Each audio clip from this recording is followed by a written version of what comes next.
하나님의 말씀입니다. 사도행전 17장 30절 알지 못하던 시대에는 하나님이 허물치 아니하셨거니와 이제는 어디든지 사람을 다 명하사 회개하라 하셨으니 이는 정하신 사람으로 하여금 천하를 공의로 심판할 날을 작정하시고 이에 저를 죽은 자 가운데서 다시 살리신 것으로 모든 사람에게 믿을 만한 증거를 주셨음이니라 하니라.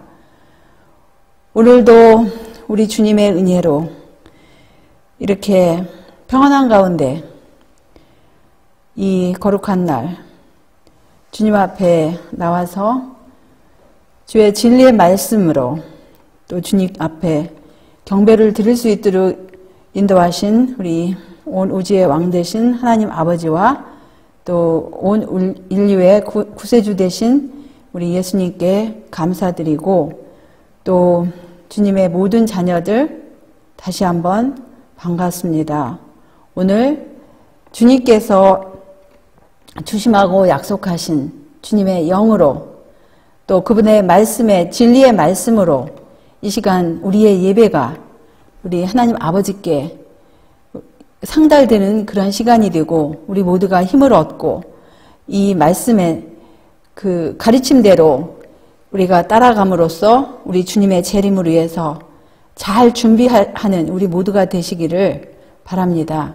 오늘 또 이 성소기별의 핵심 제11부로서 오늘의 제목은 하늘 지성소에서 진행 중인 엄숙한 사업이라는 말씀으로 우리가 이 말씀 가운데서 정말 얼마나 엄숙한지 우리 이 지구상에서도 일어나는 모든 일들이 참으로 엄숙한 일들이 일어나고 있는데 더 중요한 사실, 더 엄숙한 그 사실은 하늘에서 지금 우리 인간의 눈에는 보이지 않지만 중대하고 엄숙한 사업이 진행 중이라는 것, 그것을 우리가 날마다 우리가 잊지 말아야 되겠습니다.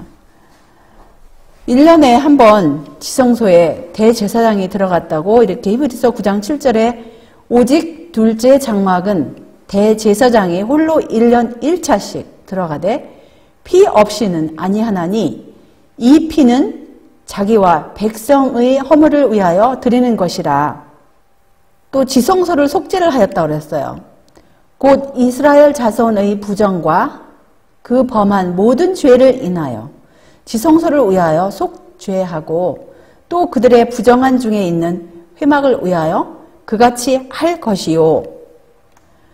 그가 지성소에 속죄하러 들어가서 자기와 그 권속과 이스라엘 온 회중을 위하여 속죄하고 나오기까지는 누구든지 회막에 있지 못할 것이며, 왜 지성소를 위해서 속죄할 필요가 있었을까요? 지성소는 가장 거룩한 장소인데 왜 속죄함이 필요했을까요? 우리 영감의 글에서 확인해 봅시다. 매일의 봉사 중 가장 중요한 부분은 개인들을 위하여 수행하는 봉사였다. 회개하는 죄인은 자기의 죄물을 성막문으로 가져와서 그 희생 제물의 머리에 손을 얹고 자기 죄들을 고백하였다. 이 상징적인 행위에 의하여 죄는 그에게서 흠없는 제물에게 옮겨갔다. 그는 자기 손으로 그 짐승을 죽였고 제사장은 그 피를 가지고 성소에 들어가 죄인이 범한 신성한 율법이 들어있는 법궤 앞에 있는 휘장 앞에 뿌렸다. 이 의식에 의하여 그 죄는 피를 통하여 상징적으로 성소에 옮겨졌다고 이렇게 말씀을 하십니다. 거기 이 죄인의 죄가 성소 안으로 들어간 것을 말씀하시는 그 구약 성경에서 레위기를 보시면 레위기 4장입니다. 기름 부음을 받은 제사장은 그 수송아지의 피를 가지고 회막에 들어가서 그 제사장이 손가락에 그 피를 찍어 여호와 앞 곧 성소 장 앞에 아니면 휘장 앞에 7번 뿌릴 것이며 제사장은 그 피를 여호와 앞 곧 회막 안 향단 뿔에 바르고 그 송아지의 피 전부를 회막문 앞 번제단 밑에 쏟을 것이며 레위기 4장 5절 7절이었습니다. 여기 보면 레위기 4장에는 이제 사람들이 죄를 범하였을 때 드리는 그 속죄 제물과 또 그 제사 예법이 나오는데 그 제사장이 죄를 범하였을 때는 수송아지, 그 다음에 온 회중이 죄를 범하였을 때도 역시 수송아지, 그 다음에 그 이스라엘 족속의 족장이 죄를 범하였을 때는 수염소, 일반 평민이 죄를 범하였을 때는 암염소를 가져와서 이제 희생 제물로 삼으라는 말씀이 거기에 있어요. 그래서 특별히 제사장이 기름 부음을 받은 제사장이 죄를 범하였을 때 그 기름을 있는 곳곳에서 내장뿐만 아니라 모든 그 제물에 기름을 걷는 그런 것들이 세세 부분 아주 더 상세하게 그렇게 나옵니다. 나오고 모든 제물 또 그리고 이제 뭐 회중이라든지 족장이라든지 평민이 범하였을 때도 기름을 제거하여 여호와 앞에 불살라서 주님 앞에 드리라고 그랬어요. 그 기름 자체가 죄를 상징하고 이 피를 흘리는 것은 그야말로 죄의 값으로 피를 흘리는 거예요. 그래서 역시 그것이 이 피를 가지고 성소 앞에 있는 그 회막 앞에 그 지성소 앞 휘장 앞에서 7번을 뿌리고 바로 지성소 앞에 있는 향단 뿔에 피를 바름으로써 그것이 이제 죄인에게서 깨우침을 받은 죄를 범하고 깨우침을 받은 죄인에게서 그 죄가 성소 안으로 이제 옮겨지는 것을 여기서 볼 수가 있습니다. 그것이 피로써 옮겨지기도 하고 또한 어떤 때는 이렇게도 옮겨져요. 레위기 6장에 있는 말씀인데요. 25절입니다. 아론과 그 아들들에게 고하여 이르라.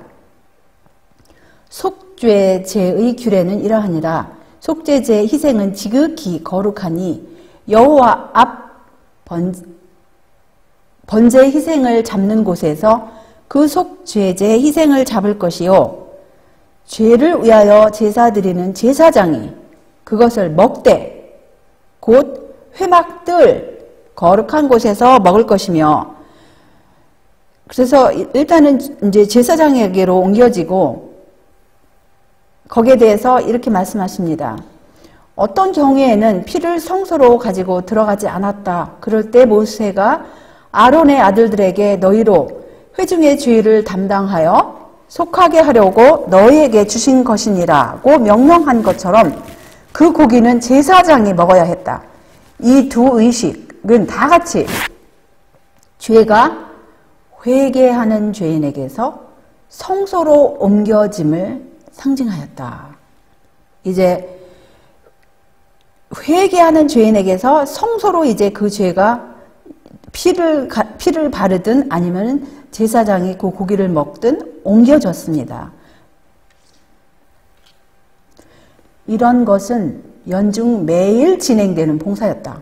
이와 같이 이스라엘의 죄가 성소로 옮겨져 성소가 더럽혀졌으므로 이 죄를 제거할 특별한 일이 필요하게 되었다.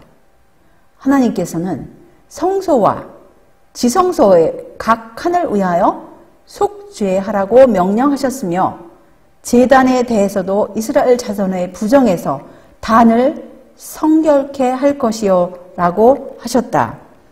또 백성을 위한 속죄제의 염소를 잡아 그 피를 가지고 장 안에 들어가서 그 수송아지 피로 행함같이 그 피로 행하여 속죄소 위와 속죄소 앞에 뿌릴지니 곧 이스라엘 자손의 부정과 그 범한 모든 죄를 인하여 지성소를 위하여 속죄하고 또 그들의 부정한 중에 있는 회막을 위하여 그같이 할 것이요. 이래서 이 의식은 1년에 한 번 있었던 그 대속제일에 행하였던 의식, 지성소와 성소를 깨끗하게 하는 지성소 앞에 그 위에 있는 지성소 안에 있는 속죄소의와 속죄소 앞에 피를 뿌림으로써 그 속죄소 아래에 있는 하나님의 십계명을 범한 그 죄를 사하는 그런 의식을 이렇게 하였습니다. 너희는 영원히 이 규례를 지킬지니라. 7월 곧 그 달 10일에 너희는 스스로 괴롭게 하고 아무 일도 하지 말되 본토인이든지 너희 중에 우거하는 객이든지 그리하라. 그래서 여기서 이 말씀 가운데 영원토록 이것을 지키라고 해서 오늘날도 1년에 그 하루를 대속제일로 정해서 절기를 지키는 어떠한 사람들이 있습니다. 그런데 우리가 계속하여 말씀을 연구해 보면 1년에 하루를 이렇게 하라는 그 구약시대에 하였던 대속제일이 무엇을 표상하는지, 바로 그 구약의 대속제일이 무엇의 그림자였던지를 우리가 말씀에서 확인을 하십시다. 7월 10일은 속죄일이니 너희에게 성해라. 너희는 스스로 괴롭게 하며 여호와께 화제를 드리고 이날에는 아무 일도 하지 말 것은 너희를 위하여 너희 하나님 여호와 앞에 속죄할 속죄일이 됨이니라. 이날에 스스로 괴롭게 하지 아니하는 자는 그 백성 중에서 끊쳐질 것이라. 그래서 이 1년에 한 번 구약시대 그 성소 제도 가운데서 하루가 그 유대력 7월 10일 날에 대속제일로 하나님께서 그렇게 정하시고 그날에 이렇게 성소와 지성소를 깨끗게 하며 하나님의 백성들은 하나님 앞에서 스스로 괴롭게 하고 자기를 살피고 회개와 금식으로써 하나님 앞에 나오는 날이었습니다. 1년에 한 번 대속제일에 대제사장은 성소를 정결케 하기 위하여 지성소에 들어갔다. 지성소에서 거행된 이 봉사로 연중 일체의 봉사가 완결되었다. 속죄 사업이 진행될 동안 각 사람은 그의 영혼을 괴롭혀야 하였다. 모든 일을 중지하고 온 이스라엘 회중은 기도와 금식과 마음의 깊은 반성으로 하나님 앞에서 겸비하게 그날을 보냈다. 백성들은 이 연례적 봉사로 속죄에 관한 중요한 진리를 배웠다. 1년 동안 드려지는 속죄제를 통해 죄인을 대신하여 대치물이 간합되어졌지만 그 희생제물의 피가 죄를 완전히 속죄하지 못했다. 그것은 다만 죄가 성소로 옮겨지는 방편을 제공한 뿐이었다. 피를 드리는 제사로 죄인은 율법의 권위를 인정하고 자신의 범죄를 고백하는 동시에 쇠상 죄를 지고 가시기로 되어 있던 그분께 대한 믿음을 표명하였다. 그러나 그가 율법의 선고에서 완전히 해방된 것은 아니었다.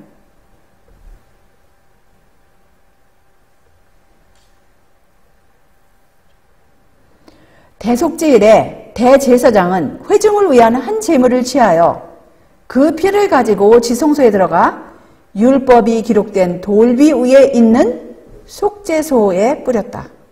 이와 같이 하여 죄인의 생명을 요구하는 율법의 요구가 충족되었다. 그리고 대제사장은 중보자의 신분으로 그 죄를 자기가 지고 성소에서 나오므로 그는 이스라엘 백성의 모든 죄짐을 지게 되었다.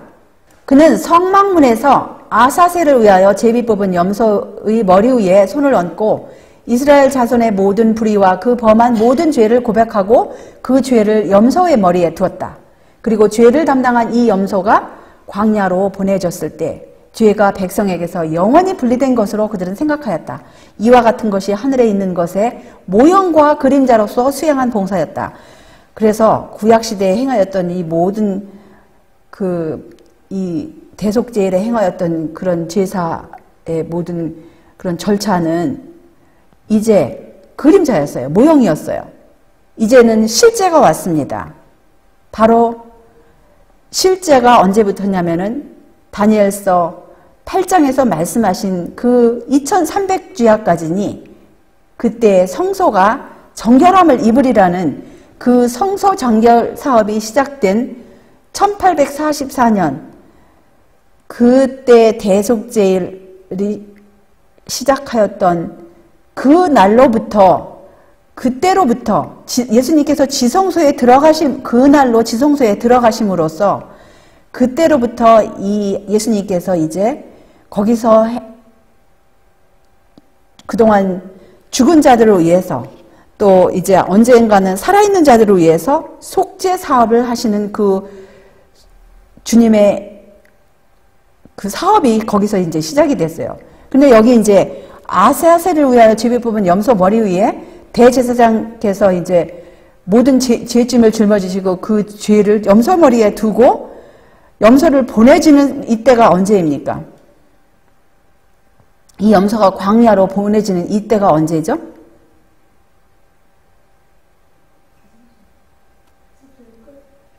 바로 우리 예수님께서 이제 바로 재림 바로 직전에 예수님께서 지성소에서 나오실 때 은혜의 시기가 끝날 때 사실은 이미 이 염소는 물론 완전히 뭐 광야는 아니지만 그렇게 염소가 광야로 보내지는 그런 시작점이 되는 것입니다. 그래서 이제 1000년이 되면서 완전히 광야로 보내지는 거죠.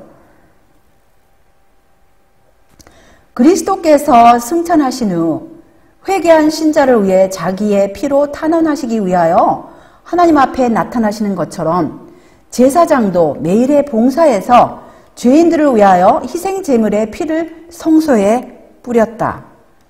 그리스도의 피가 회개한 죄인을 율법의 정죄에서 풀어줄 것이었지만 죄를 완전히 없이 하지는 못할 것이었다.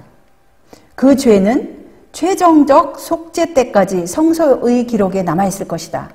이와 같이 모형에 있어서도 속죄 제물의 피는 회개한 사람에게서 죄를 제거하였으나 그것은 속죄일까지 성소에 남아있었다. 그래서 지금 지성소에서 어마어마한 사업이 진행되고 있는데 바로 속죄의 대사업이 진행되고 있어요. 최후의 보상의 큰 날에 죽은 사람들이 자기 행위를 따라 책들에 기록된 대로 심판을 받을 것이다. 그때에 그리스도의 속죄의 공로로 말미암아 진정으로 회개한 모든 사람의 죄가 하늘책에서 도말된다. 이와 같이 하여 성소는 죄의 기록에서 해방 혹은 정결케 되는 것이다. 모형에 있어서 이 속죄의 대사업, 곧 죄를 도말하는 일은 대속죄일의 봉사, 곧 속죄 제물의 피의 공로로 말미암아 성소를 더럽혀 왔었던 죄를 제거함으로써 성취된 성소 정결로 예표되었다. 그래서 여기 보시면 최후의 속죄 때에 진심으로 회개한 자의 죄가 하늘의 기록에서 도말되고 다시 기억되거나 마음에 떠오르지 않게 되어 있는 것과 같이 그 상징에 있어서도 죄는 회중으로부터 영원히 분리되어 광야로 옮겨지게 되었던 것이다. 나중에 이제 시간이 되면 우리가 여기에 관련된 말씀을 비교하면서 연구 이제 하시겠지만 우리가 야곱의 환란 때에 하나님의 백성들이 자기의 무력함과 자기의 연약함과 자기의 죄를 충분히 인식을 하지만 이제 그들이 죄를 생각을 할 수가 없어요. 기억나지가 않아요. 왜 그렇죠? 진심으로 회개하였기 때문에 그 야곱의 대환란의 때에는 자기들이 죄인인 줄은 알지만 그 죄가 무엇인지 기억이 안 납니다. 왜냐하면 그것을 진심으로 회개하였기 때문에 하나님께서 그 죄를 이미 하늘 기록에서 도말하였기 때문에 이들에게는 다시 기억되거나 떠오르지는 않아요. 자기들이 죄인인 것은 알지만 용서받은 그 죄인들이지만 그때의 경험 가운데 너무나 그 경험이 어마어마하기 때문에 그들이 거치는 그 환란을 대환란이라고 그래요. 그래서 이 마지막 속죄와 하늘 성소의 정결에 대해서 또 뭐라고 하셨냐면 제사장이 1년에 한 번씩 지성소에 들어가 지상 성소를 정결케 한 것 같이 예수께서 1844년 다니엘 8장의 2300죄의 예언이 마칠 때 그분의 중보를 통하여 은혜를 입을 수 있는 모든 사람을 위하여 마지막 속죄를 하시고 하늘 성소를 정결케 하시기 위하여 하늘 성소에 들어가셨다고 이렇게 말씀하십니다. 그래서 이제 다니엘서를 7장을 보시면 내가 보았는데 왕좌가 놓이고 옛적부터 항상 계신 이가 좌정하셨는데 그 옷은 희기가 눈 같고 그 머리털은 깨끗한 양의 털 같고 보좌는 불꽃이요 그 바퀴는 붙는 불이며 불이 강처럼 흘러 그 앞에서 나오는데 그에게 수정하는 자는 천천히요 그 앞에 시위한 자는 만만히요 심판을 베푸는데 책들이 펴 놓였더라.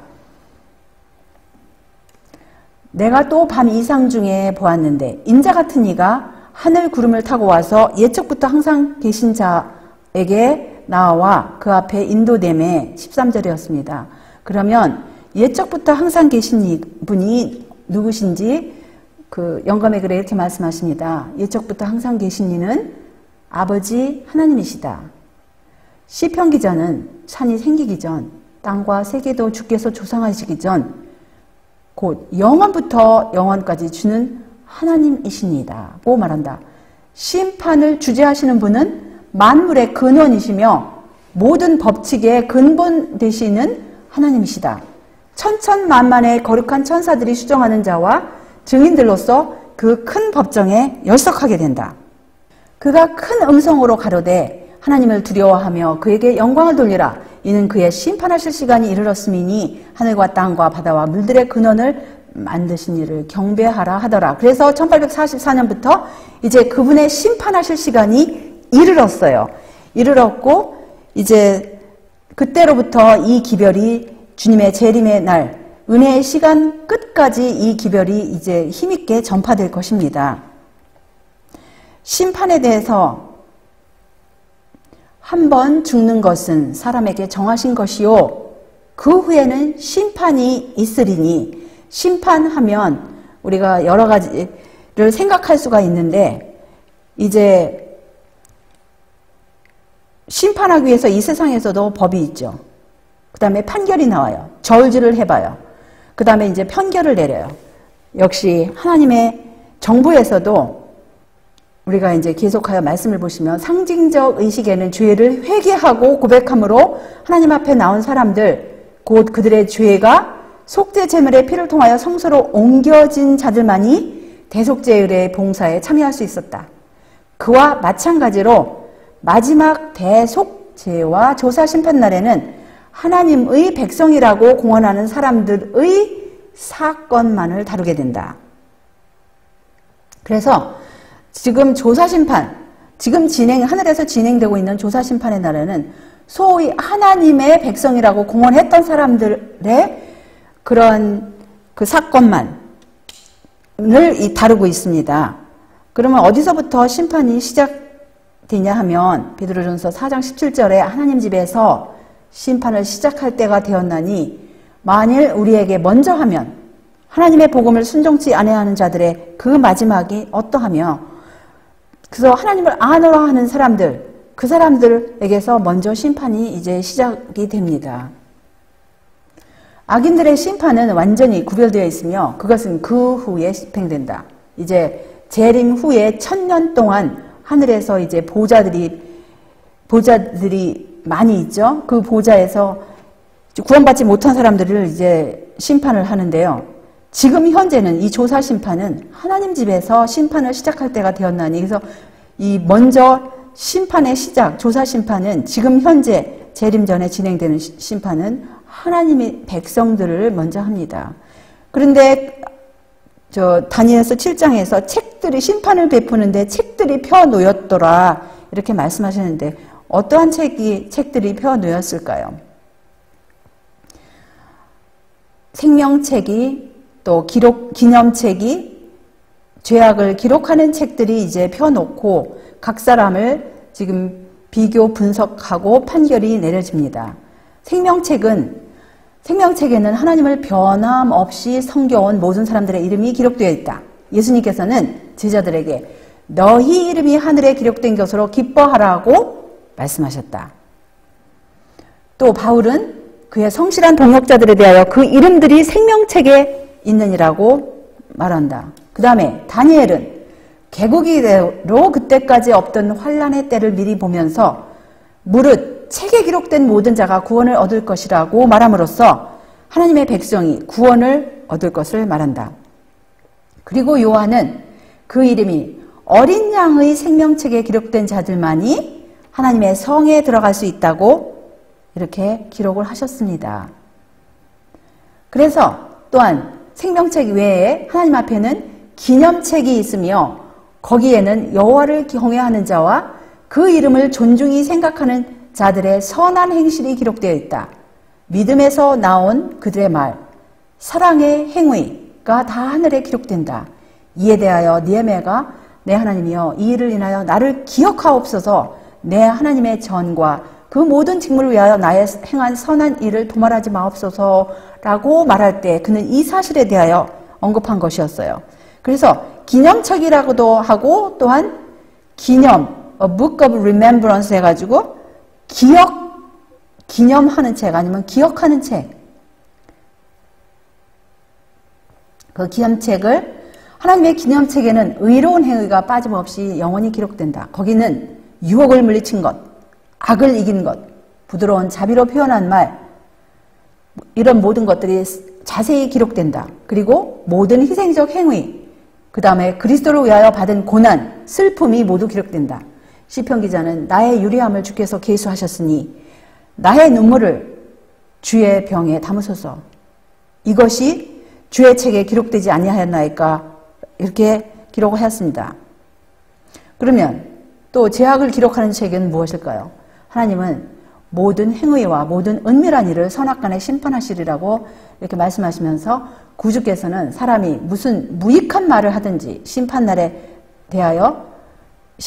이에 대하여 신문을 받으리니 네 말로 의롭다함을 받고 네 말로 정죄함을 받으리라고 말씀하신다. 은밀한 목적과 동기도 실수함이 없는 기록에는 빠질 수 없다. 왜냐하면 하나님께서는 어둠에 감춰인 것들을 드러내고 마음의 뜻을 나타내시기 때문이다. 보라, 이것이 내 앞에 기록되었으니 내가 잠잠치 아니하고 반드시 보응하되 너희 죄악과 너희 열조의 죄악을 함께하리라. 또 각 사람의 행위는 하나님 앞에 심사되어 성실한 것과 불성실한 것들이 기록된다. 하늘 책들에는 각 사람의 이름 아래 온갖 악한 말, 모든 이기적 행위, 온갖 의무태 말, 모든 은밀한 죄, 모든 기만 등이 무섭게도 정확히 기록되어 있다.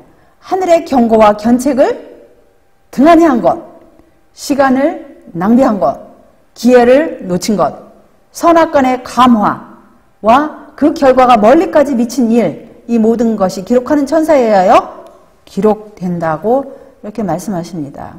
그런데 심판의 표준이 무엇일까요? 바로 하나님의 율법. 이 세상에서도 심판의 표준이 그 인간 사회의 법으로서 심판을 합니다. 이 법이 정해요. 이렇게 하면은 이렇게 형별이 있고, 이렇게 하면 이런 벌이 있고, 뭐, 중하고 경한 그 형별이 그 자기네가 정한 그 표준이 있습니다. 하나님의 율법은 심판 때에 사람의 품성과 생애를 측정하는 표준이다. 그래서 사도도 역시 말씀하시기를 이렇게 말씀하셨어요. 야고보는 너희는 자유의 율법대로 심판받을 자처럼 말도 하고 행하기도 하라. 그래서 이 자유의 율법에 기준하여 우리가 심판을 받습니다. 그래서 심판의 기준에 대하여 또 뭐라고 하셨냐면, 만일 하나님이 모든 사건을 심판할 기준이 되는 도덕적 표준으로서 율법을 가지고 계시지 않다면 남녀들의 진상을 심판할 수 없다. 만일 우리가 이 생에서 하나님의 요구에 조화되게 발견되지 않는다면 미래의 생애에도 그분의 요구에 조화되지 않을 것이다. 그분의 요구는 그분의 율법이죠. 그래서 이렇게 각 사람이 하나님의 심판대 앞에 이런 천사들 앞에 또 하나님 아버지와 우리 구세주 예수님 앞에 이렇게 출두합니다. 각 사람이 이렇게 출두를 하는데, 이것은 그 서 있는 사람인 몰라요. 자기가 언제 그 자리에 서 있는지 모릅니다. 이 그림은 이렇게 서 있다고 이렇게 그렸지만 죽은 사람도 모르고 살아있는 사람도 몰라요. 언제 자기가 이 심판대 앞에 이렇게 서 있을지 모릅니다. 모든 사람은 그때 그들이 어디서 바른 길을 떠났는지를 정확히 보게 될 것이다.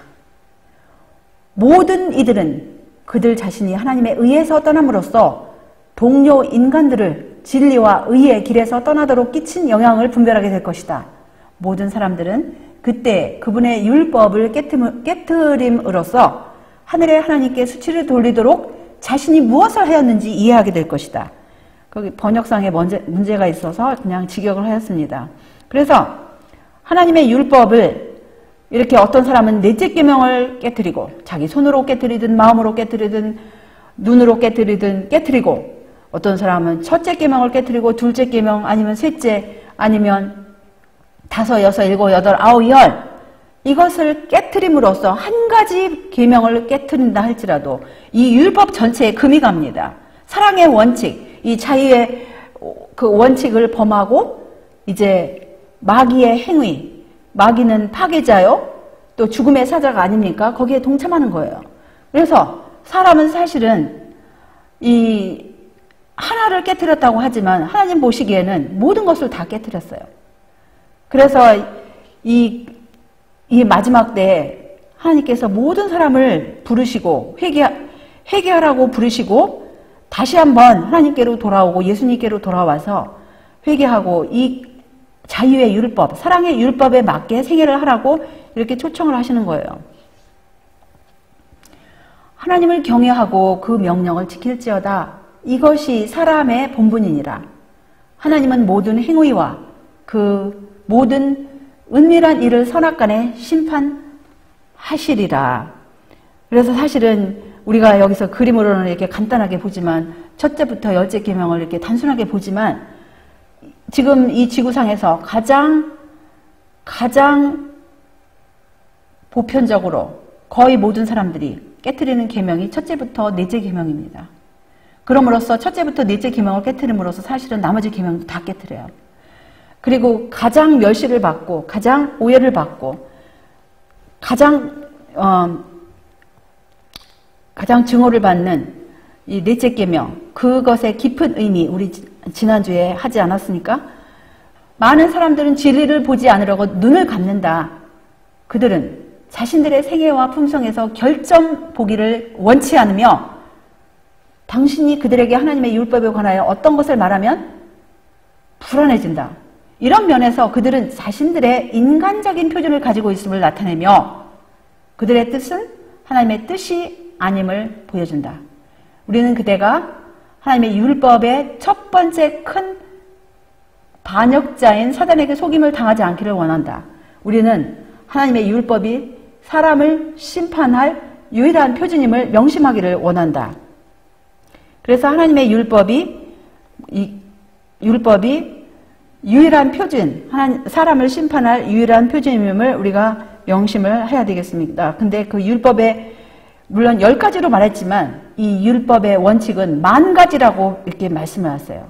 성경 전반에 걸쳐서 또 예언의 신 전반에 걸쳐서 이 십계명의 원칙이 얼마나 넓은 범위에 끼치는지 예를 들자면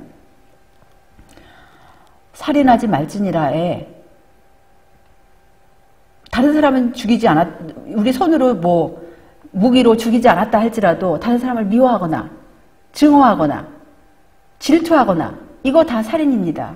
그리고 자기 자신을 서서히 죽이는 행위, 예를 들자면 우리에게 주신 건강 법칙들, 어떻게 먹고 마시고 입고 자고 하는 모든 그 원칙에서 우리가 그것을 범하였을 때, 그 넓은 자세하고 넓은 원칙에서 그것을 범하였을 때 우리는 우리 스스로를 서서히 죽이는 행위, 그 행위를 하고 있는 거예요. 그런 모든 것에서 여기 이제 그 심판의 이 표준이 물론 10계명이라고 하지만 그 자세한 내용들이 사실 10,000가지로 표현이 되어 있습니다.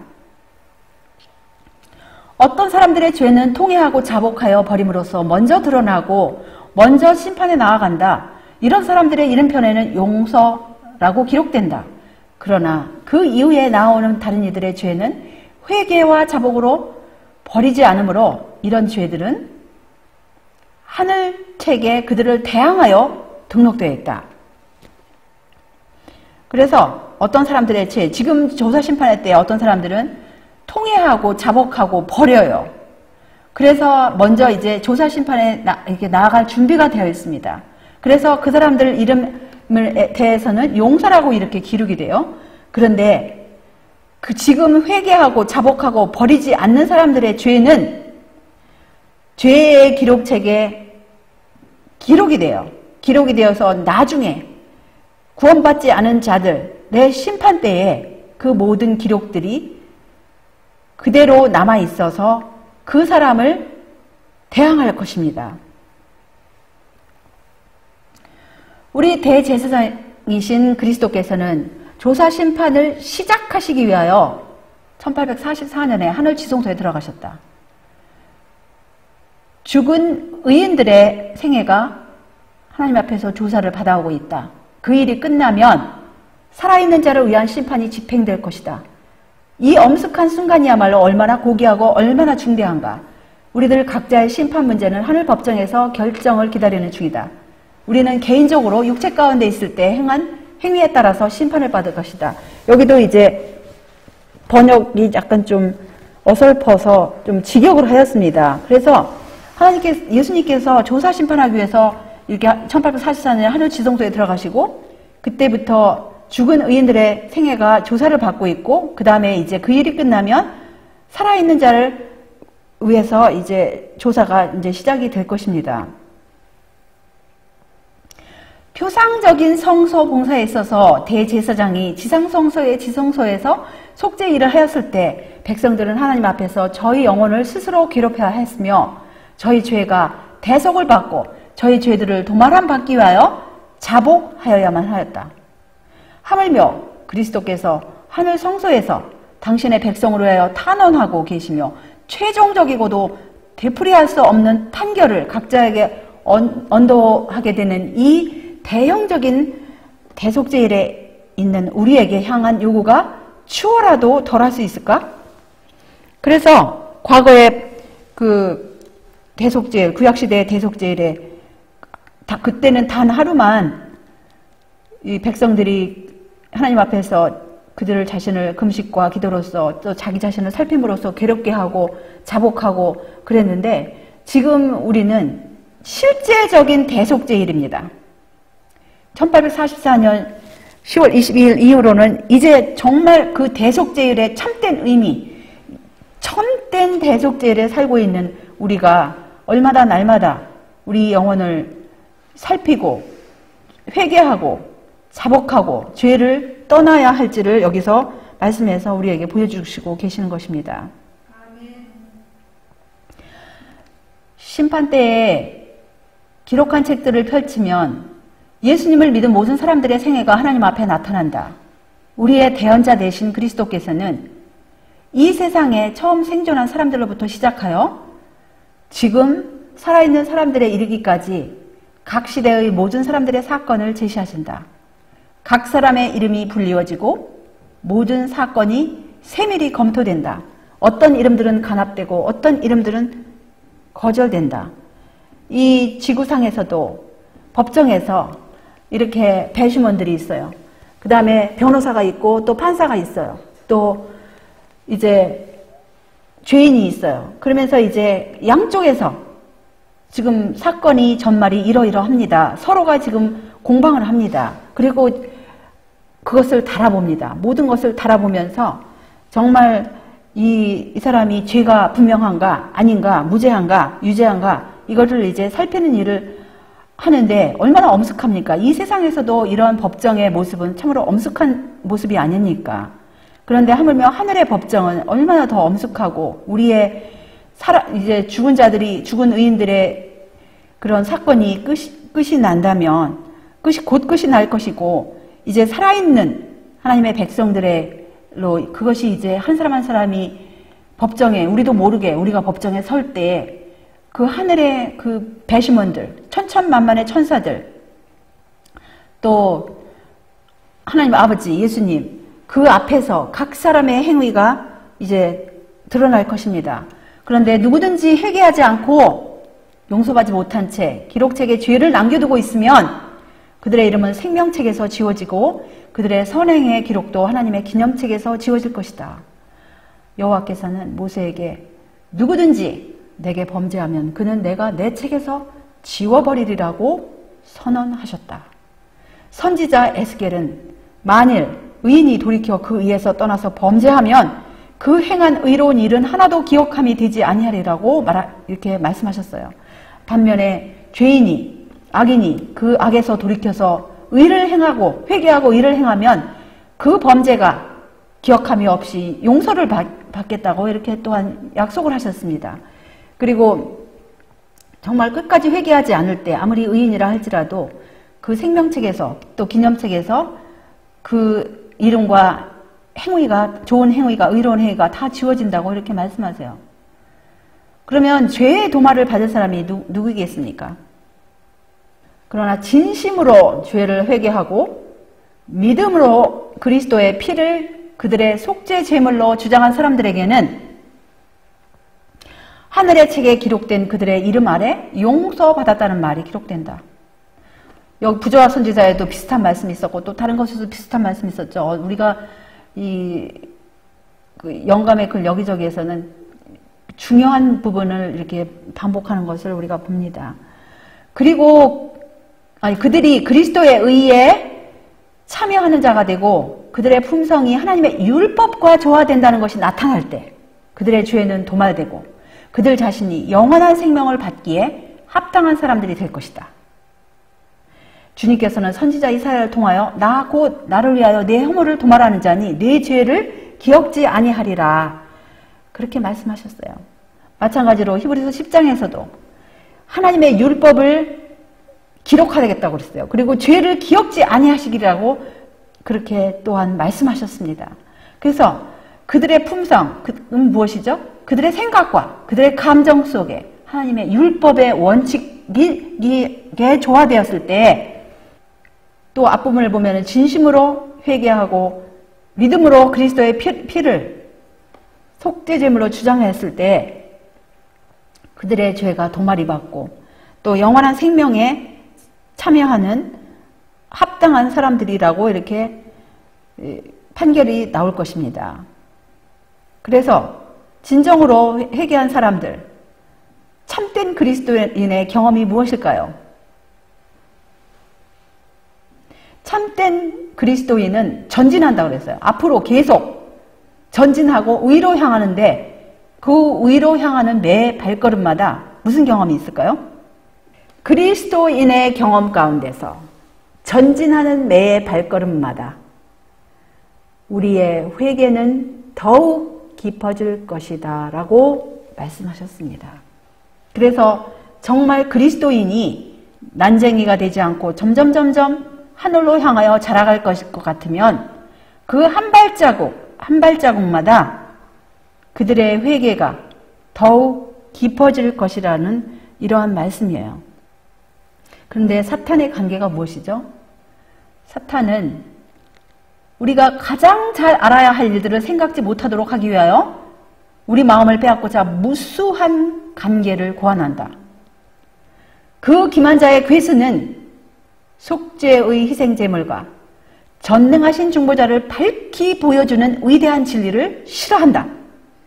그는 그에게 있어서 만사는 사람의 마음을 예수님과 그분의 진리에서 떠나게 하는 일에 달려있다는 것을 안다 라고 이렇게 기록하셨습니다. 그래서 이제 사람들의 마음이 예수님과 그분께서 보여주신 진리, 그 모든 것에 마음을 고정시켰을 때에는 사탄이 어떻게 틈을 탈 수가 없어요. 그런데 오늘날 사탄이 고안한 이 무수한 관계라고 그랬어요. 무수는 숫자가 수를 셀 수 없을 만큼의 그런 계획들을 고안해서 각 사람에게 맞게 올물 이렇게 빠질 수 있는 올물을 그 앞에다가 놓는다라는 것입니다. 하나님의 백성들은 성소 문제와 조사심판에 관한 주제를 명백히 이해해야 할 것이다. 그들은 그들의 크신 대제사장의 위치와 사업에 대하여 그들 스스로 알아야 한다. 그렇지 못하면 그들은 이 시대에 필요한 신앙을 활용하거나 하나님께서 그들에게 차지하기를 바라시는 그 위치를 채우지 못할 것이다. 여기 그 위치라고도 번역해도 뭐 문제 없겠지만 지위, 또 위치, 여러 가지 그런 것들을 포함해요. 이 단어, 사용하신 단어가. 그래서 성소 문제를 정확하게 알아요. 성소 안에 과연 누가 계시고 어떠한 일이 진행되고 성소 안에 있는 하나님의 계명을 정확히 알아야 되고, 그리고 거기서 그야말로 거기에 계신 분들의 그 지위, 관계, 그 모든 것들을 이해를 해야 합니다.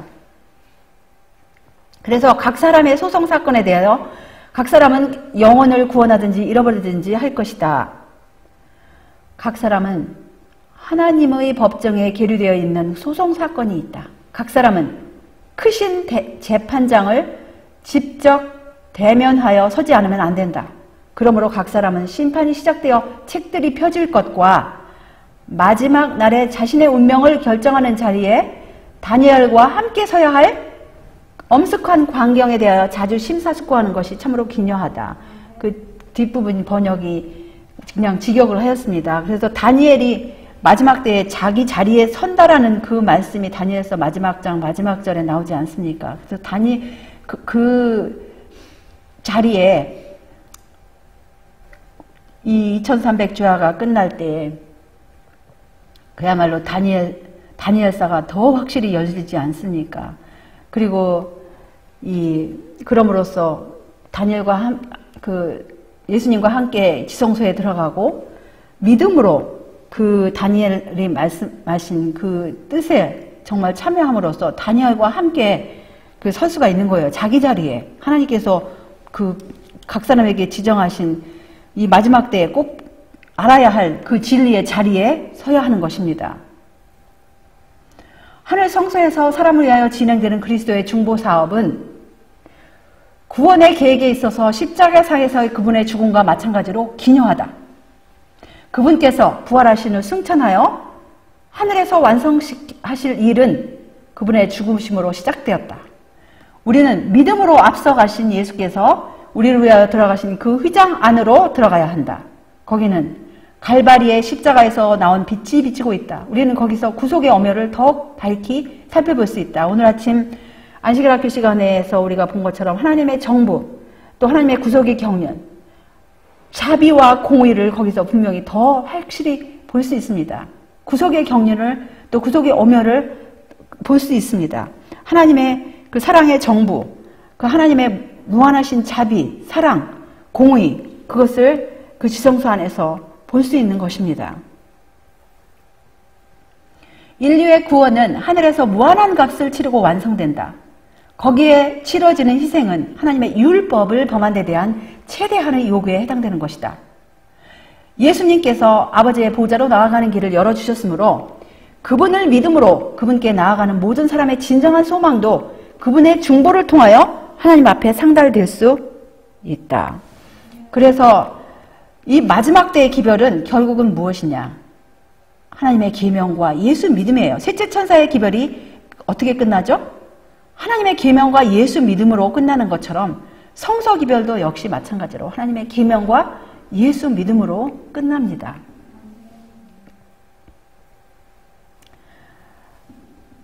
그래서 주신 약속은 자기의 죄를 숨기는 자는 형통하지 못하나 죄를 자복하고 버리는 자는 불쌍히 여김을 받으리라고 이렇게 잠언 28장 13절에 약속을 하셨습니다. 이제 오늘도 우리가 사실은 준비한 슬라이드는 엄청 더 많습니다. 그러나 우리가 지금까지 받은 이 말씀, 이것만도 사실은 그것만으로도 사실은 우리가 그 말씀 가운데 깊은 의미들을 새기기에는 더 많은 말씀이 우리가 필요 없어요. 오늘 이 시간에는. 그래서 오늘 여기서 마치기로 하고, 오늘 우리 여러분과 제가 받은 이 말씀으로 우리가 힘을 얻고 그 말씀에 맞추어서 우리의 생애가 하나님의 계명과 예수 믿음에 집중하고 이제 곧 오시는 우리 주님 그날을 위하여 또 지금 현재 진행되고 있는 이 조사 심판의 날에 우리 각 사람이 정말 주님께서 원하시는 바대로 그렇게 준비한 상태로 설 수 있도록 더욱더 큰 은혜가 모든 우리 주님의 자녀들에게 함께 하시기를 기원하면서 여기서 시간을 줄이겠습니다. 하늘에 계신 우리들의 아버지, 우리 주님의 은혜로 우리 죽을 수밖에 없는 인생들에게 이렇게 크나큰 은혜를 베푸시고 무한하신 희생으로 아버지의 독생자를 우리 죄인들의 구세주로 보내주시옵시고 우리를 위하여 십자가에 돌아가셨을 뿐 아니라 하나님의 능력으로 부활하시고 승천하셔서 성소에 계시다가 지금 이제 7월 10일 대속제일 1844년 2300주의 끝날 그날에 지성소로 들어가셔서 이제 마지막 중보를 하시고 마지막 속죄를 하시는 이 하나님의 백성들을 위하여 수고하시는 이 마지막 대사업에 대해서 다시금 보여주셨사오니 참으로 감사합니다. 주여, 이 엄숙한 이 시기에 우리들의 시선이 그 믿음으로 하늘 지성소에 고정되게 하여 주시옵시고 거기서 진행되고 있는 그 사건을 믿음으로 바라볼 수 있도록 우리의 마음의 눈들, 믿음의 눈들을 열어주시옵시고 주의 진리의 성령으로 날마다 인도하시사 정말 그날을 위해서 우리 각 사람이 서야 할 그날을 위해서 날마다 우리의 회개가 더욱 깊어지고 우리의 생애가 하나님의 계명의 원칙에 그 크나큰 원칙에 일치하는 생애로 그렇게 다 꼴지음을 받을 수 있도록 인도하여 주시옵시고 우리들이 주님의 성령을 거절하지 않도록 더욱더 큰 은혜로 우리들을 주장하시고 인도하여 주시옵소서. 주여, 지금까지 붙들어 주신 사방 바람, 이 나라에도 그동안 붙들어 주심을 인하여 다시 한번 감사합니다. 우리 구세주 예수님만이 우리의 통치자, 우리의 지도자가 되심을 인하여 감사드리옵고 온 우주를 다스리시는 주님께서 이 나라도 주님의 자비로서 다스려 주시옵시고 모든 엉클어진 일들을 주님께서 잘 해결하여 주시옵시고 주님의 선하신 뜻대로 주님의 나라를 확장시켜 주시옵기를 우리 구세주 예수님의 귀하신 성호 의지하여 간절히 기도드리옵나이다. 아멘.